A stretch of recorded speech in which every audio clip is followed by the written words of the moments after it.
Le navire de recherche Météor met le cap sur l'Atlantique.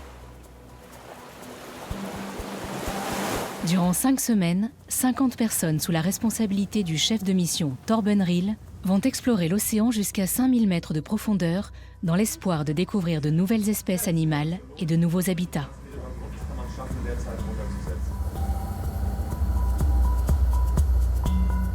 On vient de remonter la benne, elle est juste remplie d'eau et pas de sédiments marins comme ça aurait dû.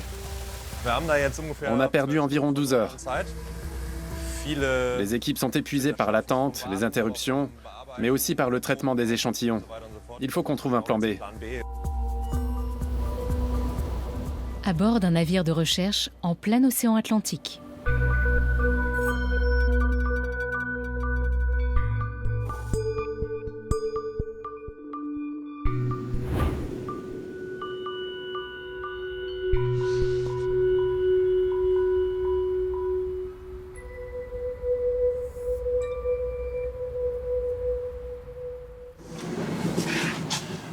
Voilà, tout ça. Torben Riel est biologiste marin à l'Institut de recherche Senckenberg de Francfort. Plusieurs semaines avant le départ, 9 tonnes de matériel ont été expédiées par container à la Grande Canarie. La destination finale de l'expédition est Fortaleza, au Brésil. C'est une traversée sans escale. On sera en haute mer et on verra sûrement très peu de bateaux, parce qu'on sera en dehors des voies de navigation. Ce qui est particulier aussi. Être chef de mission d'une expédition de recherche pour la première fois, c'est très excitant. Je devrais coordonner les 28 scientifiques qui se trouvent à bord. C'est une grosse responsabilité, mais aussi un grand honneur. En étroite collaboration avec le commandant et l'équipage du navire, ma mission consiste à mettre en pratique le plan de recherche que j'ai conçu.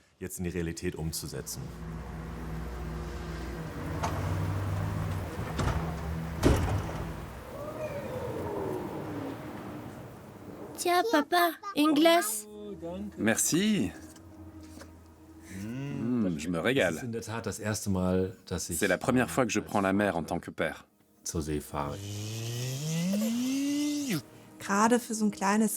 Pour un enfant si jeune, il vient d'avoir 2 ans et 6 semaines. Ça peut paraître une éternité. On s'inquiète de savoir s'il va non pas oublier son père, mais avoir peur qu'il ne revienne pas. C'est quoi? Un bateau. Et il s'appelle comment ce bateau? Météor. Oui, 40 jours. oui, c'est beaucoup, hein? Oui. Tu pourras coller un autocollant chaque jour jusqu'à mon retour. Je sens monter l'appréhension, mais c'est excitant.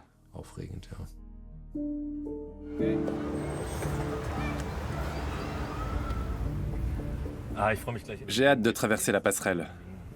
C'est toujours un sentiment cool. Oui, c'est le moment où on réalise que ça commence vraiment. Tout à fait. Et le plus génial, c'est qu'on a pris tellement de bagages qu'on va pouvoir faire 3 allers-retours. C'est où? Waouh, c'est top! Notre maison pour les 6 prochaines semaines. Le pont jaune. Je suis avec Mandy. On va habiter là. Génial. Ça te dérange pas de dormir en haut? Non, pas du tout. Ah, tant mieux. Tu es déjà venu? Non, en fait, c'est la première fois que je monte sur un bateau. Génial. Toi aussi? Oui. C'est vrai? Merci. En général, on se dit bonne chance, pas amuse-toi bien. Un bateau, l'Atlantique, les vagues énormes, on se souhaite plutôt bonne chance. 2 personnes par cabine. Seul Torben dispose de son propre espace. Mon prédécesseur ne m'a même pas laissé de bière. Quelle honte. C'est la première fois que j'ai une cabine pour moi tout seul. Elle est immense comparée aux autres. Je commence lentement à comprendre ce que signifie être chef de mission.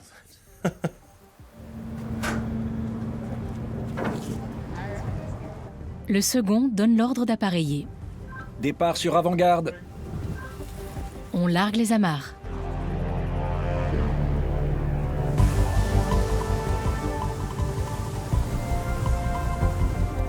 Le Météor part pour un périple de près de 5000 km sans voir la Terre pendant plusieurs semaines.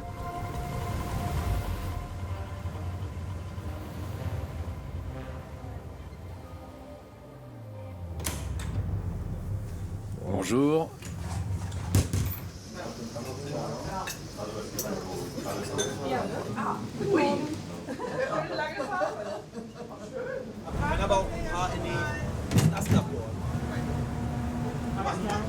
Torben et son équipe installent les laboratoires. Ils ont 4 jours de navigation avant d'atteindre leur destination en mer. J'adore être sur ce bateau et contempler la mer.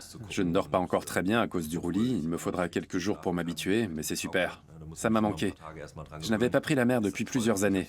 C'est vraiment agréable. Il n'est pas le seul qui devra s'habituer. Mais pour les marins expérimentés comme le commandant, le roulis n'est qu'une peccadille. Quand on est parti de Catane pour aller à Las Palmas, une vague monstrueuse est passée par-dessus la proue du bateau. Elle est revenue par derrière et nous a coincés derrière 2 porte-conteneurs.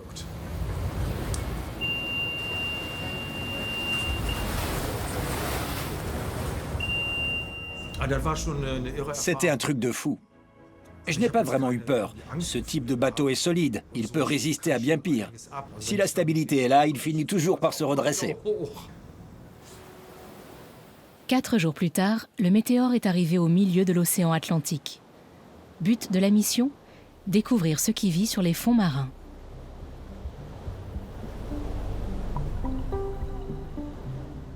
Première étape, la mise à l'eau d'un échantillonneur de 600 kg.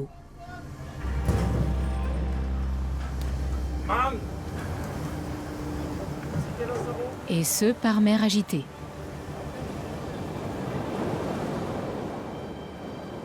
Les filets collecteront les organismes en suspension. Il faut surveiller la force de traction. Si quelque chose bloquait l'appareil au fond, ou s'il venait à s'enliser, la tension serait telle qu'elle provoquerait la rupture du câble.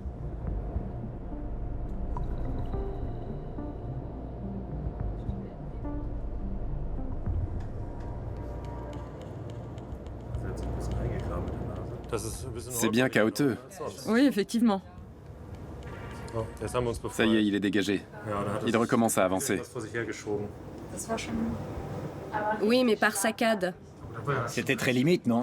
Très. Le commandant se tient toujours prêt, dans ces cas-là, à arrêter le navire en urgence. L'engin est au fond et le danger est écarté. Il ne sera remonté qu'au bout de plusieurs heures. Il est retenu par le câble. On l'enroulera pour le remonter. La dernière fois, c'était un peu dangereux. Les membres de l'équipage de pont aident les scientifiques à récupérer l'échantillonneur. Alles wird gut.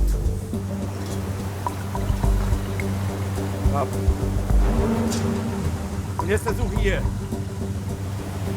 Da, genau da. Richtig festhalten.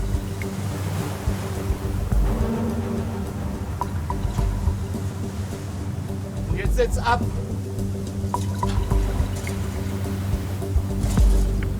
Die Station ist beendet. Mission accomplie. La température au fond n'est que de 4 degrés maximum. Les échantillons collectés devront être conservés au froid jusqu'à ce que l'ADN puisse être analysé. Assistante de laboratoire, Nicole Gatzemeyer recherche la présence d'animaux. Un ver. Ah, une crevette. Non, un misi. Nicole passe plusieurs heures dans la chambre froide à tout photographier.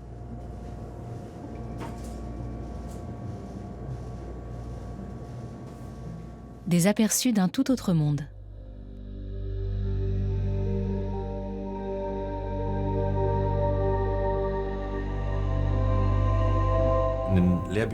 Dans les manuels scolaires, on lit que l'océan profond est une vaste étendue monotone et uniforme. Pourtant, chaque échantillon contient des dizaines, parfois des centaines d'espèces. C'est une énigme. Comment un milieu décrit comme sans intérêt peut-il abriter autant de formes de vie? Torben veut approfondir la question à l'aide d'une caméra. Aucun humain n'a encore jamais vu cet endroit de l'océan. Suspense.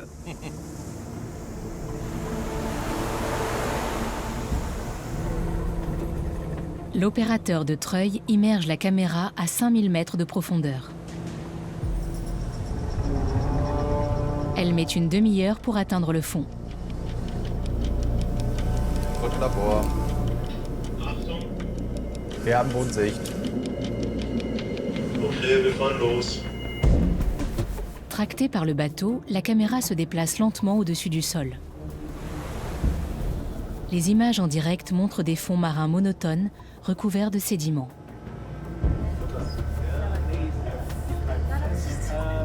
Mais qui pourtant fourmillent de vie.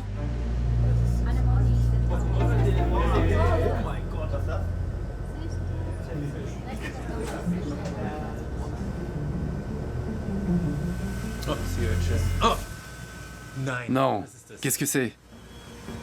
Ce sont des roches. Je n'en reviens pas. Il y a une croûte. Oui, c'est du manganèse? En tout cas, c'est dur et angulaire.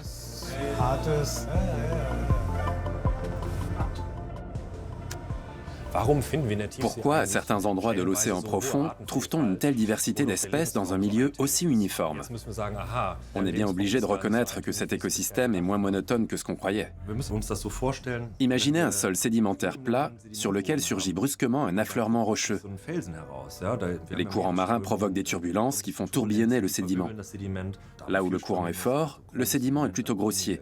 Là où le courant est faible, le sédiment est fin. Et il y a des adaptations spécifiques. C'est une nouvelle approche qui permet de mieux comprendre la biodiversité sous-marine.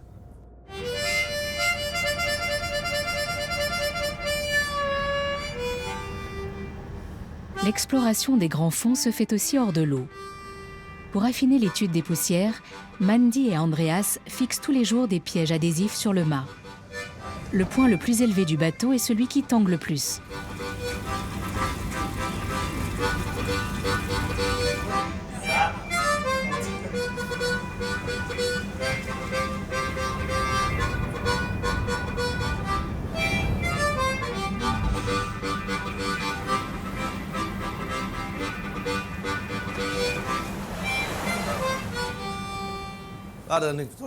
J'étais censé aider à empiler les caisses.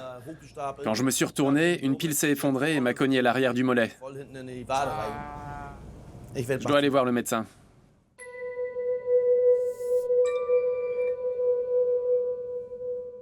Je m'appelle Thomas Kunz. Je suis le médecin de bord. Je fais de la médecine générale et je soigne les petits bobos comme le mal de mer, les rhumes, les nausées.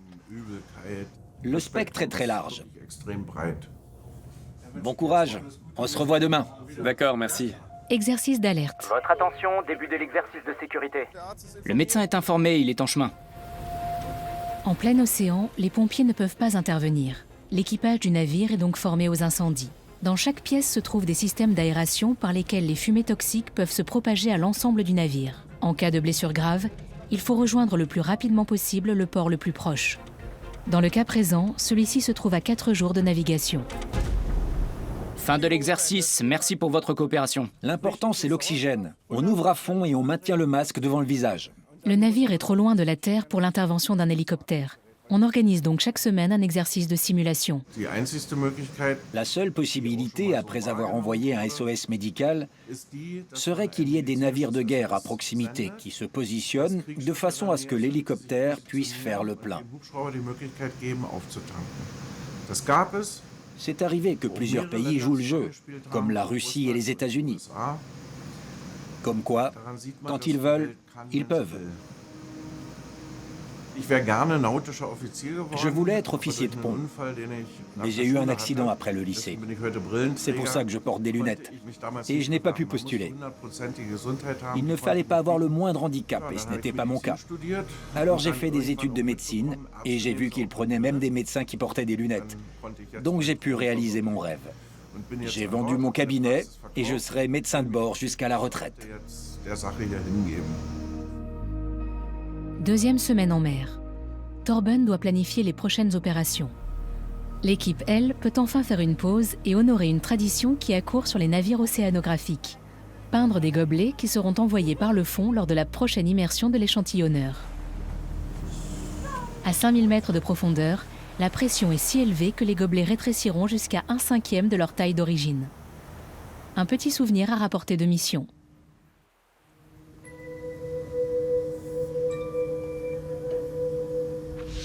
Mandy Ziger-Hoffmann est géologue. Avec son collègue Andreas Gärtner, elle étudie les poussières de sable du Sahara apportées par le vent dans l'océan. Les minéraux qu'elles contiennent constituent des engrais naturels susceptibles d'influencer la biodiversité de l'océan profond. On suppose toutefois que l'océan profond n'est pas directement fertilisé par les poussières du Sahara, mais que c'est l'écosystème de surface. Elle se dépose, puis tombe au fond. Plus c'est productif, plus il en atterrit dans les eaux profondes. Il s'agit donc d'une fertilisation indirecte. En tout cas, c'est notre hypothèse actuelle. Wir gehen hoch.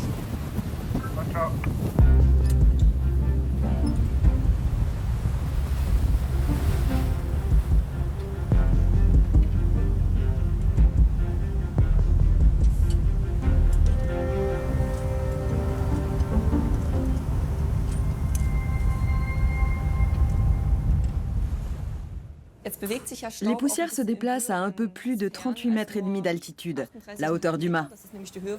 On a donc réfléchi à la façon d'aller plus haut. Le météorologue du bord lâche tous les jours un ballon sonde pour collecter des données.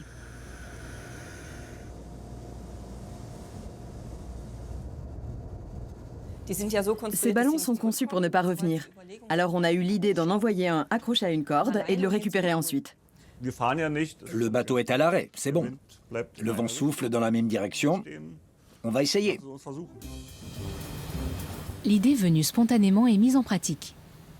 Les géologues enduisent le ballon d'une substance collante qui sera dissoute chimiquement à son retour. Le tout est fixé à une fine corde.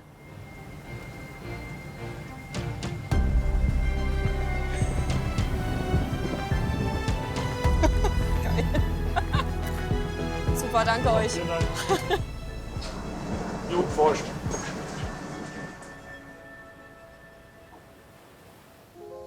Une heure plus tard, le ballon s'est détaché. Le collègue de la station météo a dit qu'il allait lâcher un autre ballon. Les ballons sont comptés. Il y a un lâché par jour. Mais l'esprit de découverte qui anime les deux chercheurs est contagieux. Cette fois, on utilise un fil de pêche plus solide.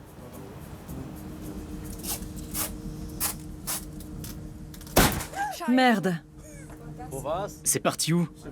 Sûrement là-haut, à côté du feu. J'ai eu peur à cause de l'échelle. On fait une nouvelle tentative? Ok, dernier essai. Allez, on tente encore. Un ballon relié à une canne à pêche peut-il aider à comprendre la fertilisation des océans?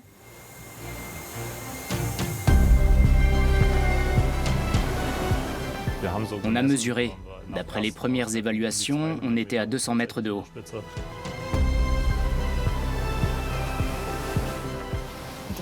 C'était trop bien. Quel sentiment extraordinaire. Il n'y a plus qu'à prier pour que le fil tienne bon. Un étage en dessous, on prépare le dîner. Dans la cambuse aussi, on s'est adapté au roulis. Pour éviter que le couvercle s'ouvre sans arrêt, je leste la poignée et il reste bien en place. Après 2 semaines, il n'y a plus de légumes frais. Il faut se rabattre sur les conserves. Les deux cuisiniers concoctent 4 repas par jour.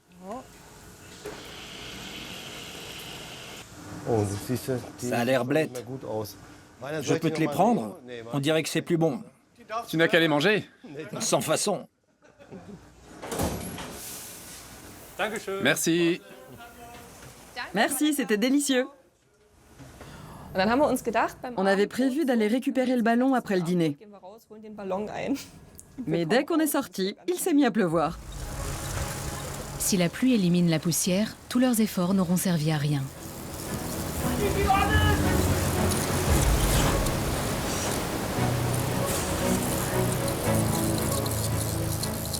Je ne m'étais jamais servi d'une canne à pêche et j'ai eu du mal à le ramener. C'est un ballon à l'hélium, il veut aller toujours plus haut et plus loin.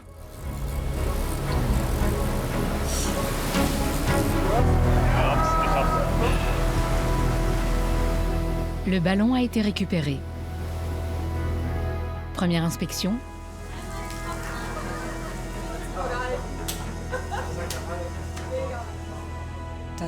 Il est couvert de particules de poussière. Ça a marché. Au bout de la 3e tentative. Pour étudier la biodiversité, les scientifiques doivent prélever un échantillon de sédiments meubles. Mais pour la 5e fois consécutive, l'opération se solde par un échec.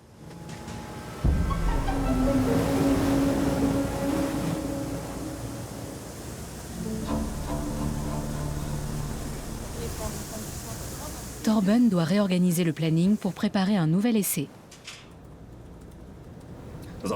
C'est un autre défi pour moi en tant que chef de mission. Arriver à ne pas me laisser submerger par la frustration, éviter que l'équipe se décourage et remobiliser tout le monde. On réessaiera cette nuit à 3 heures et on devra attendre 3h30 pour remonter la benne. Rien n'est jamais simple. On s'active jour et nuit pour optimiser le précieux temps de navigation.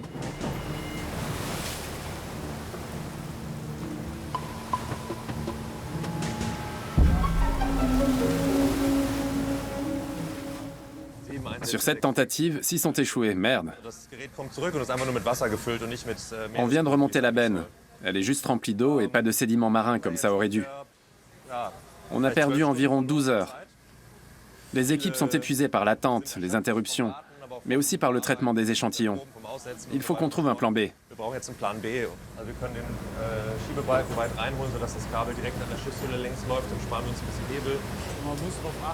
Le mécanisme s'est bien déclenché, mais on ignore le problème.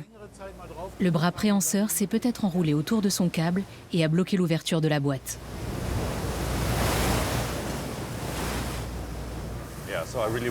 Je suggère que l'équipe du carottier se repose. Demain, il faudra être concentré si on veut que ça marche. Jusqu'à présent, le moral était vraiment au beau fixe. Mais depuis hier, ça se dégrade légèrement. Le manque de sommeil, les nombreuses rotations de nuit, c'est dur pour certains. Naturellement, ça me tracasse.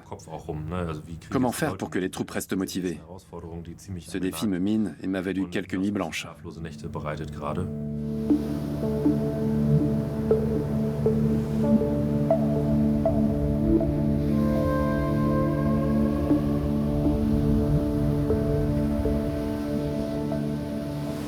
Dix mécaniciens se relaient à bord du bateau.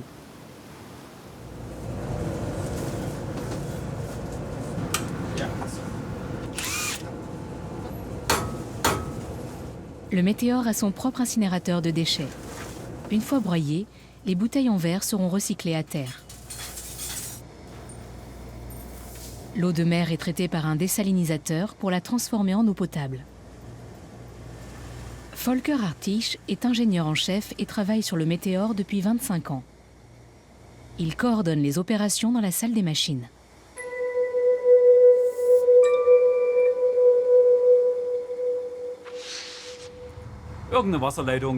Colmater un petit trou dans une conduite d'eau, étanchéifier une fuite au niveau d'un conduit à combustible. Il y a toujours des surprises pour égayer le quotidien, j'ai envie de dire.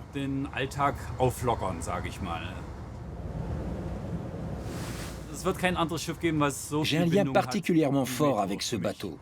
25 ans, ce n'est pas rien.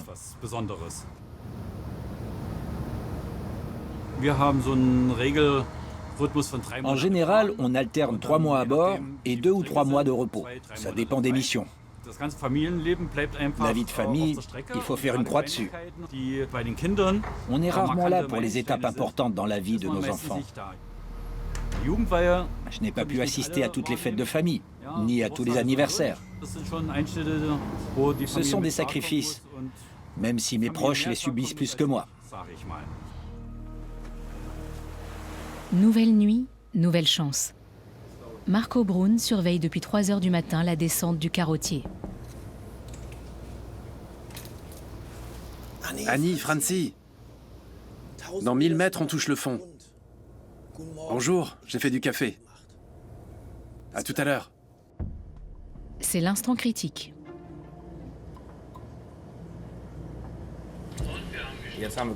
L'appareil est posé sur le fond. On va attendre un peu, mais pas trop longtemps non plus, pour éviter que le câble s'enroule autour. Si Marco déclenche la remontée trop tôt, la boîte restera vide. S'il attend trop longtemps et laisse filer trop de câbles, le bras pourrait s'y emmêler. On soulève avec 0,4. C'est encore vide. Si c'était plein, ce serait positif. On y va. La remontée dure 1h30.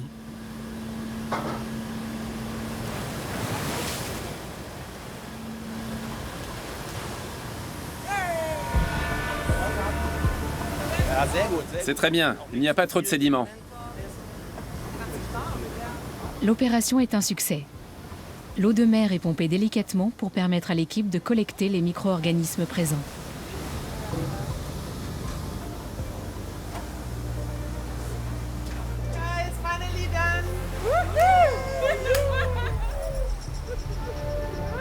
Les équipes sont très soudées. J'aimerais bien me mêler aux autres. Mais quand on est chef de mission, on est tout seul dans sa cabine. On en sort pour recueillir diverses informations en fonction desquelles on prend telle ou telle décision. Et on retourne dans sa cabine pour actualiser le programme et rédiger le prochain rapport. Le lendemain matin, les scientifiques étudient les couches de sédiments.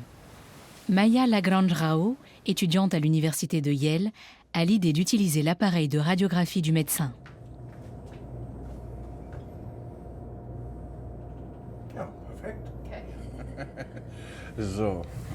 Jambes et action. Je radiographie des échantillons de sédiments et j'envoie les images directement à l'université de Yale. C'est quand même génial. On voit que les animaux qui vivent sur les fonds marins s'enfouissent dans le sédiment pour s'abriter ou pour trouver de la nourriture. C'est génial de voir l'intérieur des carottes. Dernier jour de la mission. La première chose que je ferais, c'est de prendre mon fils dans les bras. S'il ne se sauve pas, c'est un peu ma crainte. Qu'ils ne te reconnaissent pas? Non, il me reconnaîtra, je n'ai pas de doute là-dessus. Mais quand je reviens après une longue absence, parfois il m'ignore, il se cache, il refuse que je l'approche. Il veut seulement aller dans les bras de sa maman. Mais ça lui passe vite, heureusement. Torben rapportera à Francfort un conteneur rempli d'échantillons. Malgré tous les aléas et toutes les difficultés, on a les données et les échantillons qu'on était venu chercher. Et c'est maintenant que le travail commence vraiment. Environ 90% des espèces vivant dans les grands fonds sont encore inconnues. Mais avant que l'humain ne les découvre, il en aura exterminé une grande partie. Le changement climatique, la pêche, l'extraction des matières premières et la pollution menacent cet écosystème. La mission de Torben est encore loin d'être terminée.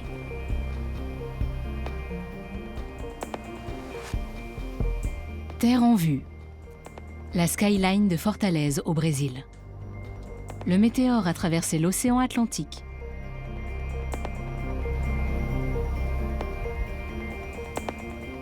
À proximité du port, un pilote monte à bord.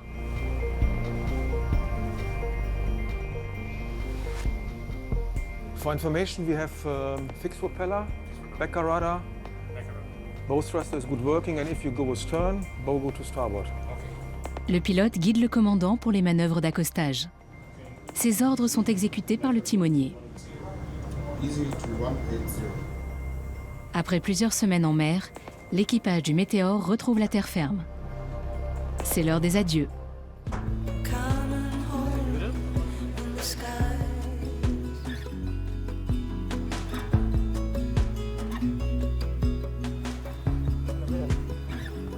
Bonne continuation et merci pour tout, c'était vraiment super.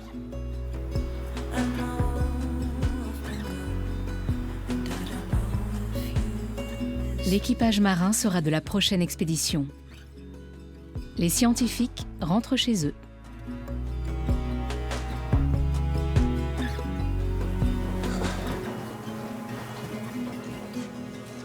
Qui c'est? C'est papa!